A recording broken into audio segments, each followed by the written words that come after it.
ದೆಹಲಿ ಸೇರಿದಂತೆ ಉತ್ತರ ಭಾರತದ ನಾನಾ ಕಡೆಗಳಲ್ಲಿ ಭೂಕಂಪನ ಸಂಭವಿಸಿದೆ. ಇನ್ಕ್ಲೂಡಿಂಗ್ ದೆಹಲಿ, ಉತ್ತರ ಭಾರತದ ಹಲವು ಜಾಗಗಳಲ್ಲಿ ಭೂಕಂಪನ ಸಂಭವಿಸಿರೋದು. ದೆಹಲಿ, ಚಂಡೀಗಢ, ಜಮ್ಮು ಕಾಶ್ಮೀರ ಸುತ್ತಮುತ್ತ ಭೂಮಿ ನಡುಗಿ ಹೋಗ್ಬಿಟ್ಟಿದೆ. ಭೂಮಿ ಕಂಪಿಸಿದ್ರಿಂದ ಮನೆಯಿಂದ ಹೊರಗೆ ಓಡ್ ಬಂದಿದ್ದಾರೆ ಜನರು. ಎಲ್ಲ ಜನರು ಭಯಭೀತರಾಗಿದ್ರು, ಏನಾಗ್ತಿದೆ ಅನ್ನುವಂಥದ್ದು. ರಿಕ್ಟರ್ ಮಾಪಕದಲ್ಲಿ 5.9 ತೀವ್ರತೆ ದಾಖಲಾಗಿರೋದು. ಅಫ್ಘಾನಿಸ್ತಾನದಲ್ಲಿ ಭೂಕಂಪನದ ಕೇಂದ್ರ ಬಿಂದು ಪತ್ತೆಯಾಗಿದೆ. ರಾತ್ರಿ 9:50 ಸುಮಾರಿಗೆ ಭೂಮಿ ಕಂಪಿಸಿರೋರು.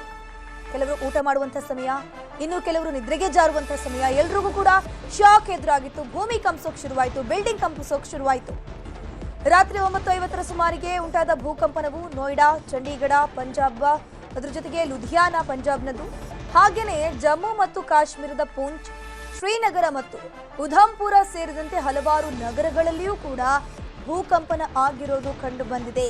ಅಫ್ಘಾನಿಸ್ತಾನ ಭೂಕಂಪನದ ಕೇಂದ್ರ ಬಿಂದು ಅಂತ ರಿಕ್ಟರ್ ಮಾಪಕದಲ್ಲಿ ಗೊತ್ತಾಗಿದೆ. 5.9 ತೀವ್ರತೆ ದಾಖಲಾಗಿರೋದು ರಿಕ್ಟರ್ ಮಾಪಕದಲ್ಲಿ. ನಾನಾ ಭಾಗಗಳಲ್ಲಿ, ಬರೀ ದಿಲ್ಲಿ ಭಾಗದಲ್ಲಿ ಮಾತ್ರ ಅಲ್ಲ, ಭಾರತದ ತುತ್ತ ತುದಿ ಜಮ್ಮು ಕಾಶ್ಮೀರದವರೆಗೂ ಕೂಡ ಭೂಕಂಪನ ಸಂಭವಿಸಿರೋದು. ಕಂಪನವು ಕೆಲವೇ ಸೆಕೆಂಡ್ಗಳ ಕಾಲ ಉಂಟಾಯಿತು. ಆದರೆ ಜನರು ಭಯಭೀತರಾಗಿದ್ರು. ಸುರಕ್ಷತೆಗಾಗಿ ಆ ಮನೆಯಿಂದ ಹೊರಗಡೆ ಓಡ್ ಬಂದಿದ್ದಾರೆ.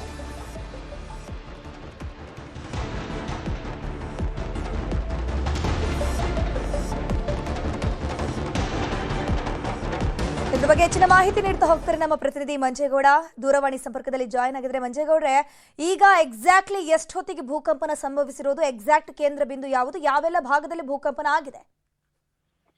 ಧನುಶ್ರೀ, ಏನಂತಂದ್ರೆ ಅಫ್ಘಾನಿಸ್ತಾನದಲ್ಲಿ ಇದು ಭೂಕಂಪನದ ಕೇಂದ್ರ ಬಿಂದು ದಾಖಲಾಗಿದೆ ಜುರ್ಮನ ನಗರದಲ್ಲಿ. ಇದು ಹಿಂದೂಕುಷ್ ಪರ್ವತ ಶ್ರೇಣಿಯಲ್ಲಿ ಬರುವಂತ ಒಂದು ಪುಟ್ಟ ಹಳ್ಳಿ. ಈ ಜುರ್ಮನ ನಗರದ ಪುಟ್ಟ ಹಳ್ಳಿನಲ್ಲಿ ಕೇಂದ್ರ ಬಿಂದು ಆಗಿದೆ.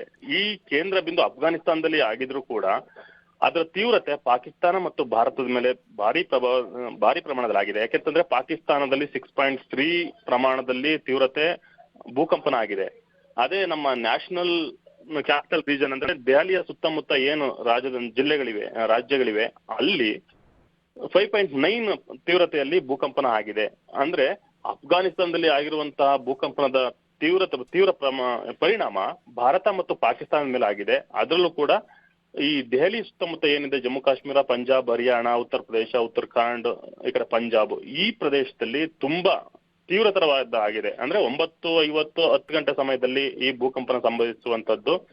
ಎಲ್ಲರೂ ಕೂಡ ಮನೆಯಿಂದ ಈ ಏನು ಭೂಕಂಪನ ಆಗಿ ಭೂಮಿ ನಡುಗ್ತಾ ಇದೆ ಅಂತ ಅವ್ರಿಗೆಲ್ಲ ಅನುಭವಕ್ಕೆ ಬರ್ತಿದಂಗೆ ಎಲ್ಲರೂ ಕೂಡ ಮನೆಯಿಂದ ಹೊರಗಡೆ ಓಡ್ ಬಂದಿದ್ದಾರೆ. ಹೊರಗಡೆ ಓಡ್ ಬಂದಾಗ ಯಾವುದೇ ಅನಾಹುತ ಆಗಿರುವಂತಹ ಯಾವುದೇ ಮಾಹಿತಿ ನಮ್ಗೆ ಸಿಕ್ಕಿಲ್ಲ. ಆದ್ರೆ ಈ ಕೊಲ್ಲಿ ರಾಷ್ಟ್ರಗಳಲ್ಲಿ ಯುದ್ಧ ಶುರುವಾದ ಮೇಲೆ ಅಲ್ಲಲ್ಲೇ ಅಂದ್ರೆ ಅಫ್ಘಾನಿಸ್ತಾನದಲ್ಲಿ ಇದಾಗಿತ್ತು, ಅಂದ್ರೆ ಭೂಕಂಪನ ಆಗಿತ್ತು. ಅದಾದ್ಮೇಲೆ ಇರಾನ್, ಇರಾಕ್ ಆ ಪ್ರದೇಶದಲ್ಲಿ ಆಗಿತ್ತು. ಈ ರೀತಿ ಯುದ್ಧ ಶುರುವಾದ್ಮೇಲೆ ಈ ರೀತಿ ಪದೇ ಭೂಮಿ ನಡುಗ್ತಾ ಇರುವಂತ ಭೂಕಂಪನ ಆಗ್ತಿರುವಂತಹ ವರದಿಗಳು ಹೆಚ್ಚಾಗಿ ಗೊತ್ತಾಗ್ತಾ ಇದೆ. ಗಣೇಶ್, ಈಗ ಹಾಗಾದ್ರೆ ಈ ಮಧ್ಯಪ್ರಾಚ್ಯದ ಯುದ್ಧಕ್ಕೂ ಕೂಡ ಭೂಕಂಪನಕ್ಕೂ ಸಂಬಂಧ ಇದೆ ಅಂತಾನೆ ಹೇಳ್ಬೋದು. ಯಾಕಂದ್ರೆ ಅಲ್ಲಿ ಭೂಮಿ ನಡುಗ್ತಾ ಹೋಗ್ತಾ ಇದೆ. ಬಿಕಾಸ್ ಈ ಯುದ್ಧಗಳು, ಕ್ಷಿಪಣಿ ದಾಳಿಗಳು, ಬಾಂಬ್ಗಳಿಂದಾಗಿ ಈತ ನೋಡ್ತಾ ಹೋದ್ರೆ ಭೂಕಂಪನ ಸಂಭವಿಸ್ತಾ ಇದೆ. ಏನಾದ್ರೂ ಮಂಜೇಗೌಡ್ರೆ, ಏನಾದ್ರೂ ಪ್ರಾಣ ಹಾನಿಗಳು ಅಥವಾ ಕಟ್ಟಡ ಹಾನಿ ಆಗೋದು ಏನಾದ್ರೂ ಆಗಿದೆಯಾ? ಹೇಗೆ? ನಾವು ಯುದ್ಧಕ್ಕೂ ಈ ಭೂಕಂಪನಕ್ಕೂ ನೇರವಾಗಿ ಸಾಮ್ಯತೆ ಸಿಕ್ಕಿಲ್ಲ ಅಂದ್ರೂ ಕೂಡ, ಆದ್ರೆ ಒಂದಂತೂ ಸತ್ಯ ಧನುಷ್, ಏನಂತಂದ್ರೆ ಯುದ್ಧ ಅಲ್ಲಿ ಅಮೆರಿಕದವರು ಬಾಂಬಿಂಗ್ ಮಾಡ್ತಾ ಇದಾರೆ ಇರಾನ್ ಮೇಲ್ಗಡೆ. ಮತ್ತೆ ಅವರು ಕ್ಷಿಪಣಿಗಳನ್ನ ಉಡಾಯಿಸ್ತಾ ಇದ್ದಾರೆ.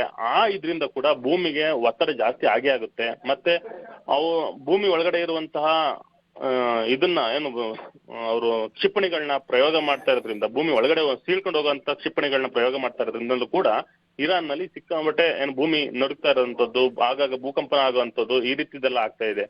ಈ ರೀತಿ ಒಂದ್ ಕಡೆ ಯುದ್ಧ ಆಗ್ತಾ ಇರ್ಬೇಕಾದ್ರೆ ನಮ್ಮ ನೈಸರ್ಗಿಕ ವಿಕೋಪಗಳು ಹೆಚ್ಚಾಗ್ತಾ ಹೋಗ್ತವೆ. ಯಾಕಂದ್ರೆ ಸಮುದ್ರದ ಮೇಲೂ ಅಷ್ಟೇ, ನಮ್ಮ ವಾತಾವರಣದಲ್ಲೂ ಅಷ್ಟೇ, ಬೇರೆ ಬೇರೆ ವಾತಾವರಣದಲ್ಲಿ ಏರುಪೇರು ಆಗುವಂತ ಸಾಧ್ಯತೆಗಳು ತುಂಬಾ ಇರುತ್ತೆ.